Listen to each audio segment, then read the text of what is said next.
애들 움직여야 똑똑해집니다. 애들 움직여야 수업도 집중해서 잘 들을 수 있어요. 움직여야 산만함도 더 줄어듭니다.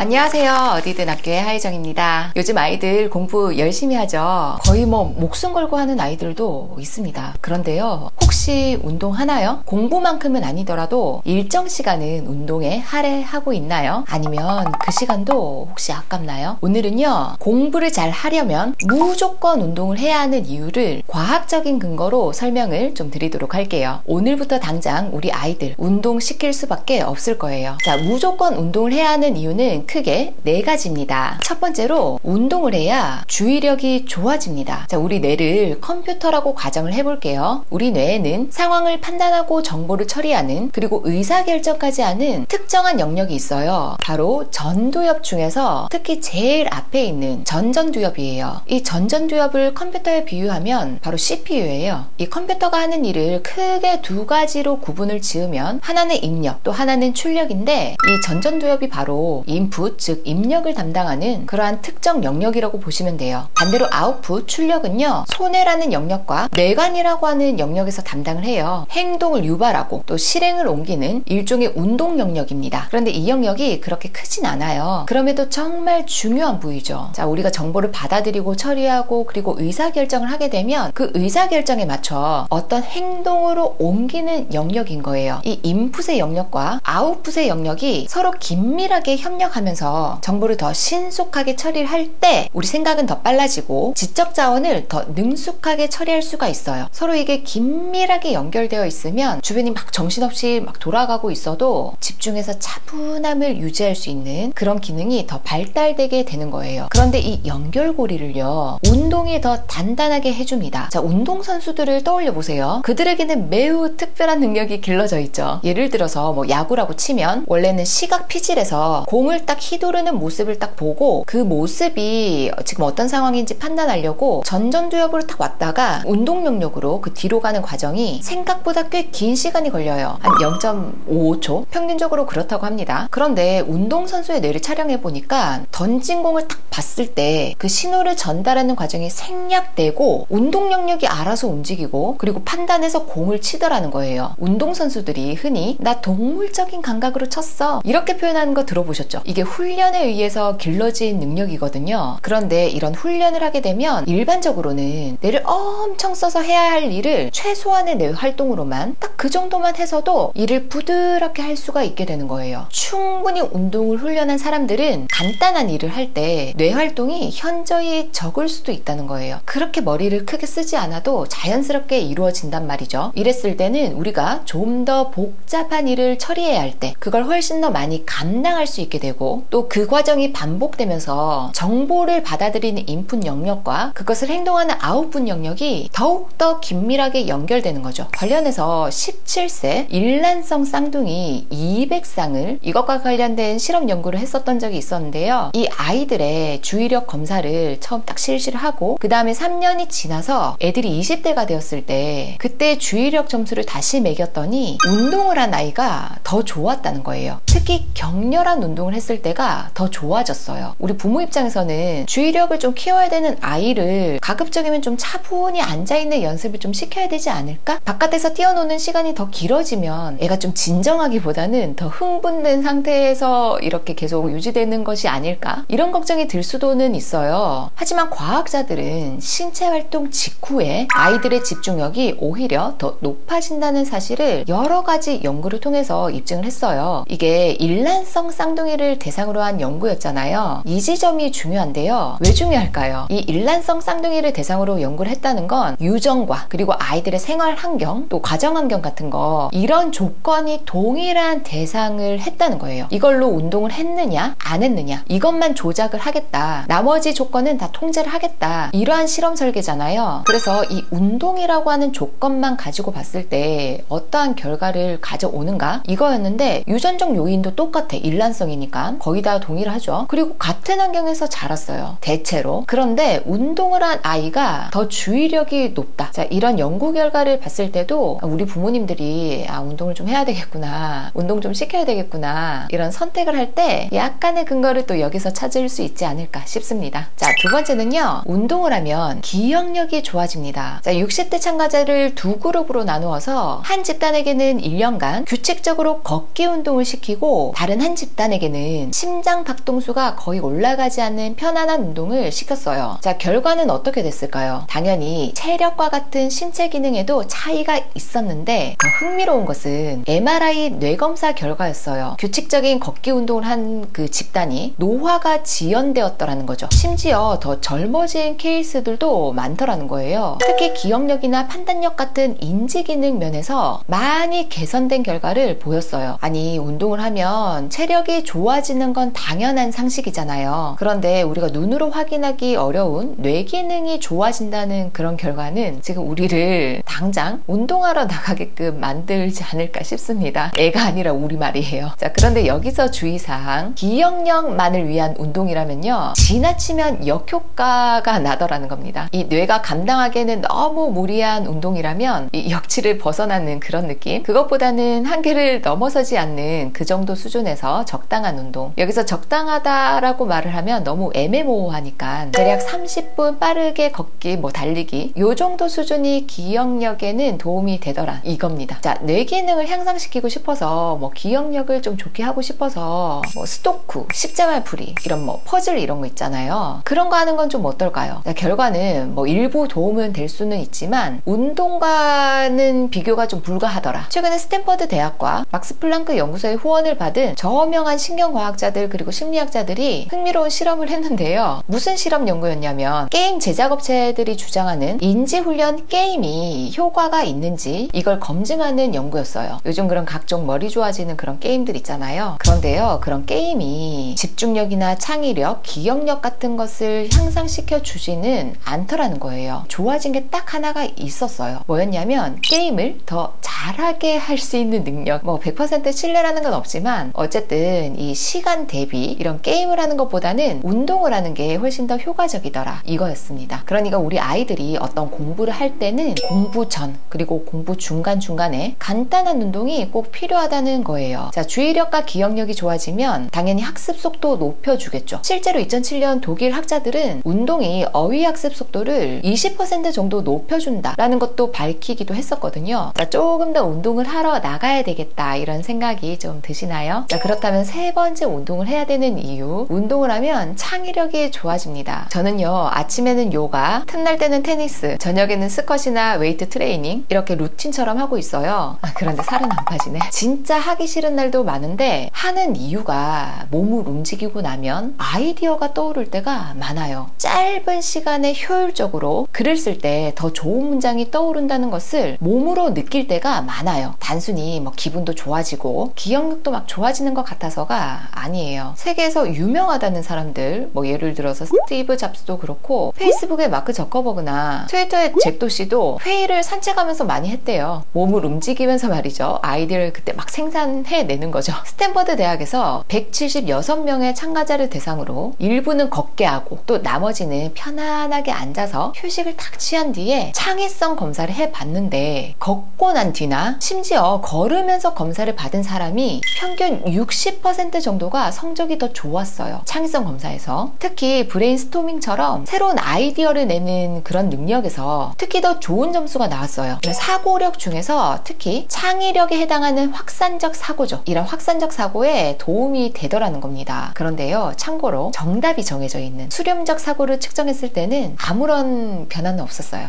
참고로 하시고요. 어떤 공부를 하느냐에 따라서 운동을 어디다가 끼워 넣을지는 이제 이런 걸로 힌트를 좀 얻으시면 되겠죠. 자, 네 번째, 운동을 하면요 각종 스트레스가 감소됩니다. 우리 아이들은요 아침에 눈 뜨는 순간부터 스트레스를 받기 시작하죠. 우리도 마찬가지인가? 애들은 엄마가 막 깨우는 것도 막 짜증나고 귀찮아 죽겠는데 더 자고 싶은데 학교를 가야 하는 것도 짜증납니다. 스트레스 호르몬인 코르티솔 수치가 확 올라가는 거예요. 그런데요 운동을 하면요 이 코르티솔 수치가 어떻게 되게요? 역설적이게도 더 올라갑니다. 이 운동 자체가 일종의 스트레스로 작용하기 때문이에요. 그런데 운동을 하라고요? 스트레스 올라가는데? 그런데 운동을 하고 나면요 스트레스 반응이 필요하지 않으니까 이 올라갔던 코르티솔 수치가 평소보다 더 떨어지게 됩니다. 그런데 이걸 규칙적으로 운동을 하다 보면 운동을 할 때마다 이렇게 오르게 되는 코르티솔 수치가 상승하는 폭이 점점 줄어요. 그런데 이게 계속 일상화되게 되면 일상 속에 받는 자잘한 그런 스트레스 상황 속에서도 그때 받는 스트레스 때문에 올라가는 코르티솔 수치도 상승폭이 작아져요. 스트레스 반응이 개선되는 거예요. 운동이 야 너 지금 지나치게 흥분하지 않아도 괜찮아 이렇게 가르쳐 주는 거예요. 아무 일이 없다고 스트레스에 대한 내성이 생기게 되는 거예요. 요즘 심리치료나 정신과 치료 받는 아이들 굉장히 많아지고 있죠. 만약에 또 거기까진 아니더라도 부모님의 인내심을 테스트하는 질풍노도의 아이들 너무 많잖아요. 사실 생물학적 관점에서 우리 아이들을 보면 이 시기에 아이들이 겪는 스트레스나 불안, 이런 짜증, 이런 반응들은 전혀 이상한 게 아니에요. 스트레스를 억제해주고 조절해주는 이마역 같은 뇌영역은 제일 나중에 발달하는데, 그러니까 10대 때는 이게 성숙이 덜 된 거예요. 발달된 상태가 아닌 거예요. 연구에 의하면 만 25세까지 계속해서 발달하고 있더라는 거예요. 그래서 우리 자동차 보험 같은 것도 연령이 막 이렇게 나눠져 있는 그런 기준들을 보면 만 25세가 은근 많아요. 어쨌든 이 스트레스를 막 조절하는 이런 이마역 같은 영역은 천천히 발달을 하는데, 스트레스를 만들어내는 편도체 같은 영역은 만 17세 정도가 되면 완전히 발달된 경우가 많아요. 불안을 억제할 수 있는 영역은 발달이 좀 더디고, 불안을 만들어내는 영역만 풀가동되니까 애들이 얼마나 충동적이고 불안하겠어요. 우리가 이해를 해줘야 합니다. 아, 너희가 지금 성장하고 있구나, 이렇게요. 그런데요, 칠레의 산티아고 취약 지역에 있는 아이들, 이 아이들 200명을 대상으로 운동과 관련된 연구가 진행된 적이 있었는데요. 규칙적인 운동이 체력은 당연히 물론이고 자존감과 행복감도 높이고 공격적인 성향은 줄여주더라는 거예요. 그래서 이 대체로 운동과 스트레스에 관한 연구 결과를 한번 살펴보면 분명한 패턴이 명확하게 드러나는 게 있어요. 바로 스트레스와 운동은 뇌의 정반대의 역할을 한다. 자, 제가 지금까지 운동을 해야 하는 4가지 이유, 주의력, 기억력, 창의력, 마지막으로 스트레스 감소, 이 4가지는 결국 성적에 영향을 줄 수밖에 없잖아요. 우리나라뿐만 아니라 전 세계에서 운동과 성적 간의 상관관계에 관한 그런 연구 진짜 많거든요. 그런데 결과는 다 하나 같습니다. 당연하죠. 아이의 학업 성적을 결정하는 건 아이가 얼마나 하기 싫은 공부에도 주의를 기울일 수 있는가, 의미 있는 내용을 잘 기억할 수 있는가, 창의적인 아이디어를 도출할 수 있는가, 학업 스트레스를 잘 조절할 수 있는가, 이거잖아요. 팝스 들어보셨죠? 학교에서는 학생 건강 체력 평가라고 하는, 이 팝스라고 하는 이름을 붙인 아이들 체력 평가를 5, 6학년 대상으로 해요. 그런데 이 팝스 등급과 인지 기능과의 관계, 또 학업 성적과의 상관관계에 관한 연구들도 있거든요. 어떤 연구에서는 이 팝스가 1등급인 아이들, 이 아이들의 이 인지 정보 처리 속도가 팝스 등급 한 4, 5등급 되는 아이들보다는 훨씬 더 유의미하게 빠르더라는 거예요. 단 그 연구에서는 지능과는 무관하더라, 이런 내용도 분명 포함은 되어 있었고요. 그래서 우리 아이들요, 하루 30분이라도 진짜 운동해야 합니다. 아니, 학교에서 체육 시간 있잖아요. 아니, 그것만 생각하지 마시고 가정에서 규칙적으로 의도적으로 운동하는 시간을 조금 할애를 할 필요가 있어요. 애들 움직여야 똑똑해집니다. 애들 움직여야 수업도 집중해서 잘 들을 수 있어요. 움직여야 산만함도 더 줄어듭니다. 애가 공부가 눈에 안 들어온다고 얘기를 하면 함께 나가서 땀 좀 빼고 오면 되죠. 시간 배당해 두세요. 몸도 건강해지죠, 마음도 건강해지죠, 더불어 성적도 건강해지죠. 자, 그럼 당장 우리 아이와 함께 움직이시고요. 그럼 저는 다음에도 우리 아이들 키우는데 도움이 되는 이야기로 다시 찾아뵙도록 할게요. 그럼 안녕.